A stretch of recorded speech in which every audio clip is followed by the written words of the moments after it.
Break के बाद करते हैं सबसे बड़ी खबर पे। बता दें कि प्रदेश महामंत्री वरुण कुमार जी के आह्वान पर कल्याणपुर प्रखंड मुख्यालय में फेयर प्राइस डीलर्स एसोसिएशन के प्रखंड अध्यक्ष सुरेंद्र प्रसाद की अध्यक्षता में प्रखंड के सभी डीलर्स ने पूर्व प्रदेश महामंत्री स्वर्गीय श्रीकांत लाभ जी की पुण्यतिथि अवसर पर इनके तैलचित्र पर पुष्प अर्पण कर पुण्यतिथि को मनाया तथा 2 मिनट का मौन धारण किया गया।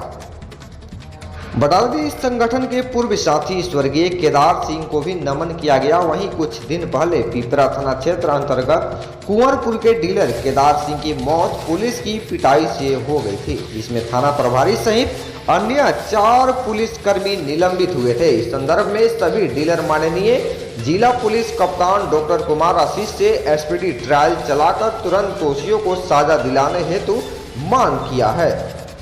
मांग पूरी नहीं होने पर फेयर्स प्राइस डीलर्स एसोसिएशन के सभी डीलर धरना प्रदर्शन करेंगे। मौके पर फेयर्स प्राइस डीलर एसोसिएशन के अध्यक्ष सुरेंद्र प्रसाद, उपाध्यक्ष हरेंद्र पांडे, सचिव महेश दुबे, मीडिया प्रभारी चंदन कुमार तथा मनोज कुमार एवं अन्य सभी डीलर उपस्थित थे।